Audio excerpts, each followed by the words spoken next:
What up gang, Malaysia, Indonesia, Singapura, Brunei. Assalamualaikum, it's your boy Kimis Converto and welcome back to my channel yang semestinya hanya akan memborakkan berkenaan dengan One Piece. Alright guys, dalam video kita pada kali ini aku akan kongsikan dengan korang semua spoiler bagi chapter yang ke-1081 yang sangat-sangatlah menarik dan menggemparkan. So jom, let's proceed with the content. Tapi sebelum itu, kepada korang yang belum lagi subscribe, jangan lupa untuk subscribe dan menekan bell notification button supaya korang tak ketinggalan video-video dari aku. Follow TikTok Kimis Converto untuk mendengarkan fakta-fakta pendek dari aku. Ayo kita jadikan channel ini setandai dengan channel-channel teori yang ada di seluruh dunia. Say with me guys, Ikuzo Yarodamo. Tapi sebelum kita pergi ke spoiler, aku nak beritahu korang siapa yang sponsor video kita pada kali ini.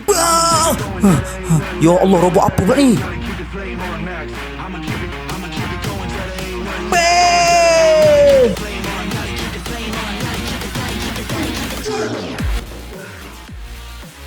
Dik, abang kat mana ni? Abang sekarang berada di Mac Arena. Mac Arena adalah free to play game dengan high intensity team PVP. Dalam Mac Arena, abang boleh kontrol satu Mac untuk bertarung dalam 5 versus 5 dengan real time player versus player. Ada banyak gila Mac bang. Yang ni Lancer, ulti dia boleh melompat. Ni pula kill shot, ulti dia boleh dash ke arah opponent. Yang ni pula Guardian, dia boleh buat macam tu. Yang ni pula Shadow. Ui, dia boleh lompat tikam macam kuih Betul bang. Nah, cuba main. Ui, sedap sound effect game ni Ha, ni enemy. Yes, dapat. Akulah Rainbow. Sikit lagi. Satu lagi. Sikit lagi. Last hit. Yup. Wah, MVP. Best gila game ni. Dah lah free to play guys. Dan kalau korang guna link personal aku atau scan QR code kat sini, korang akan dapat free starter pack yang bernilai $30 secara percuma. Satu skin, satu armatur crate dan 5,000 kredit. Dan jangan lupa untuk add ID aku juga. Dan korang berpeluang untuk bermain dengan Kimi The Sniper.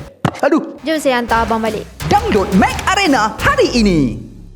Macam biasalah guys, spoiler pada kali ini telah pun dikongsikan oleh Scotch Informer, PUP dan juga Redon. Spoiler ini juga telah pun disahkan kesahihannya oleh Redon itu sendiri.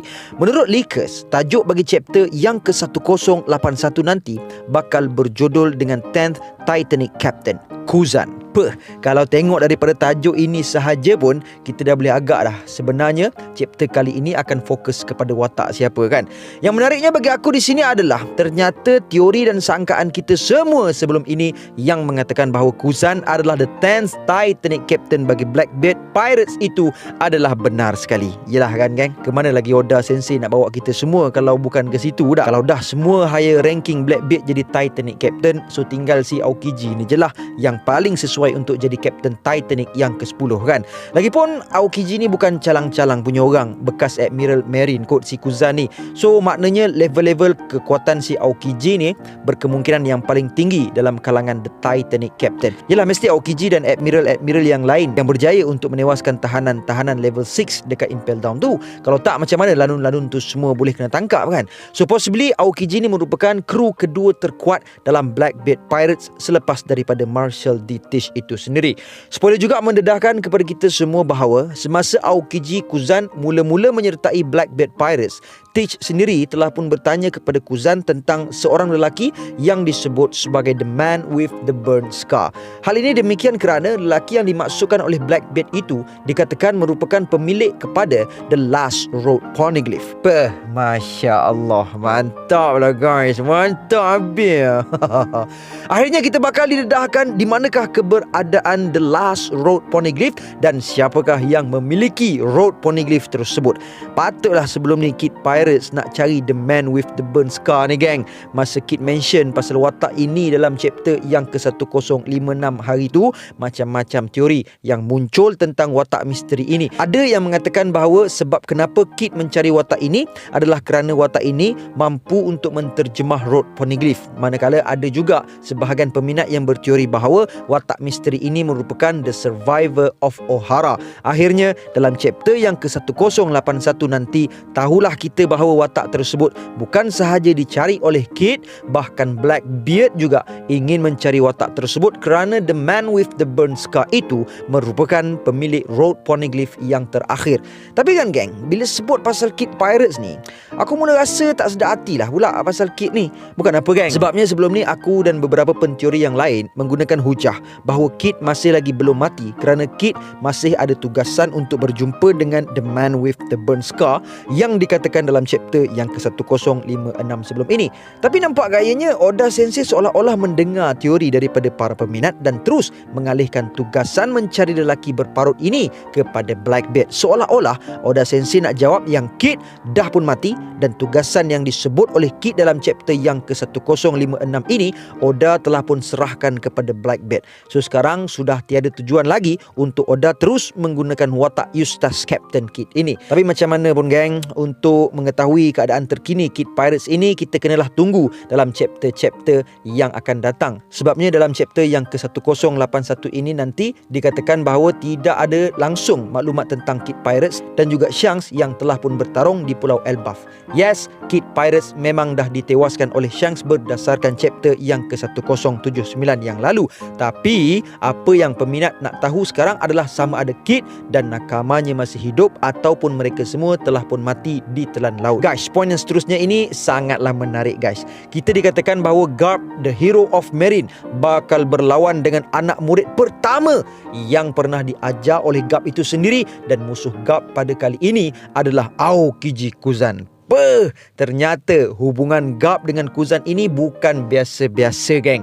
Kuzan merupakan anak murid pertama yang dididik oleh Garp rupanya. Akhirnya terjawablah sudah persoalan masa dekat Marineford dulu guys. Korang ingat lagi tak masa kat Marineford dulu Aokiji tak serang Luffy sebab dia kata dia banyak berhutang budi dengan Garp. So rupa-rupanya hutang budi yang dimaksudkan oleh Aokiji itu adalah segala ilmu yang telah pun dimiliki oleh Aokiji sehingga dia mampu untuk menjadi seorang Meereen adalah disebabkan oleh didikan daripada Garp itu sendiri. Bahkan Aokiji juga mempunyai hubungan yang sangat rapat dengan Garp memandangkan dia merupakan anak murid pertama Garp.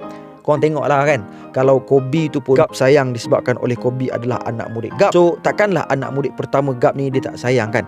Akan tetapi walau bagaimanapun guys, menurut spoiler juga dalam chapter yang ke-1081 nanti, Monkey D. Garp tetap berjaya untuk mengatasi kemampuan Aokiji Kuzan dalam pertarungan tersebut. Yelah, Garp tu tok guru dia kot, mesti susah punya nak kalahkan tok guru dia sendiri kan. Tapi kan guys, sebelum ni aku ada berkongsikan sebuah teori bahawa Aokiji ini bakal menjadi musuh yang paling sulit bagi Garp dalam video yang bertajuk Twist Sebenar Oda, musuh paling sulit untuk Garp. Aku dah cakap ni. So guys, what if Blackbeard memaksa Puding untuk menggunakan kemampuan buah iblis Memo Nomi ini ke atas Aokiji untuk memadam segala ingatan Aokiji yang berkaitan dengan Meereen, termasuklah Monkey D. Garp sendiri. Maka kini segala alasan untuk Aokiji menyelamatkan Garp yang pernah melakukan jasa yang besar kepada Aokiji itu akan lenyap dengan serta-merta kerana setiap memori yang dimiliki antara Garp dan dirinya telah pun dipadamkan dan ingatannya juga dimanipulasikan, menyebabkan Aokiji berfikir yang dia sememangnya merupakan seorang lanun sejak daripada dahulu lagi.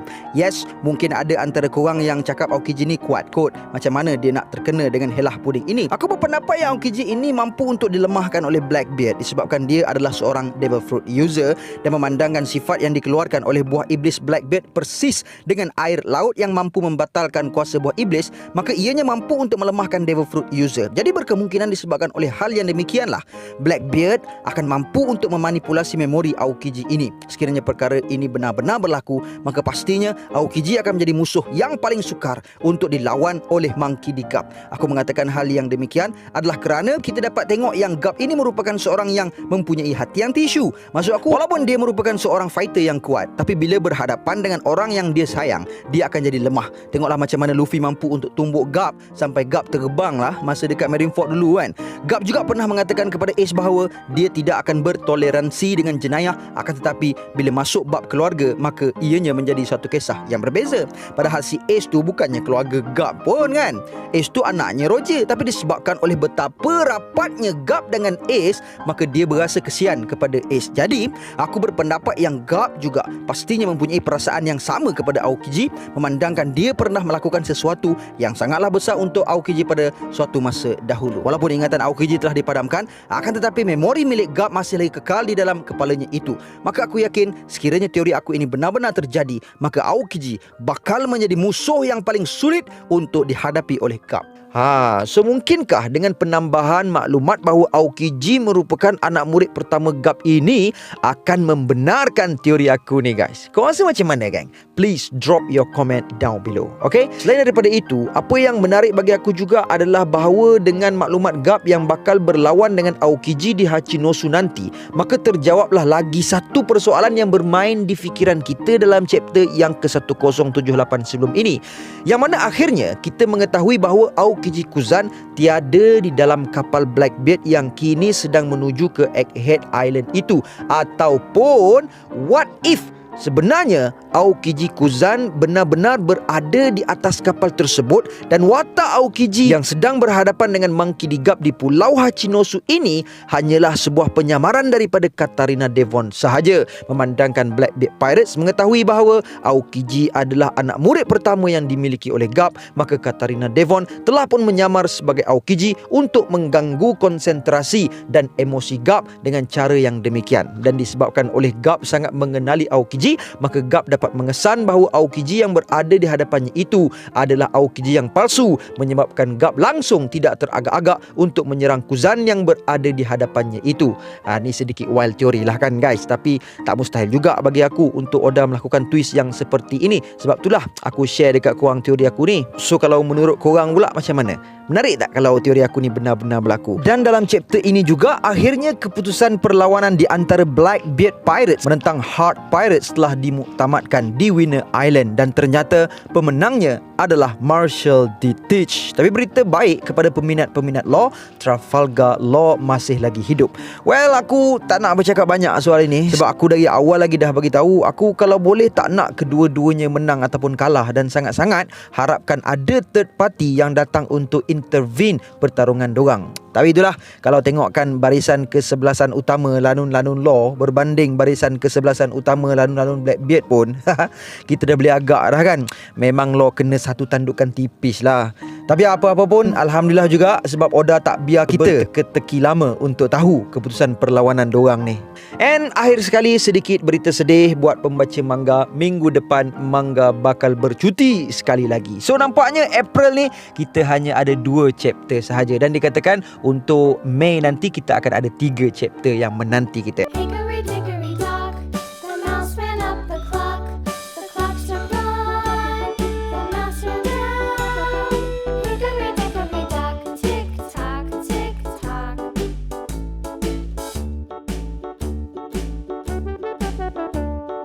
Hickory dickory dock, the bird looked at the clock. The clock struck 2, away she flew. Hickory dickory dock, tick tock, tick tock.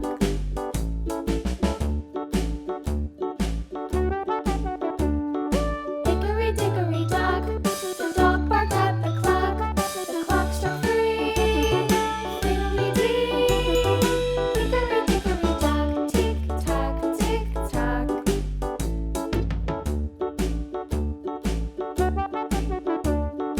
So guys, that's all I have untuk perkongsian kita pada kali ini. InsyaAllah see you guys in the next content. And until then my gang, there is no God except Allah. Assalamualaikum warahmatullahi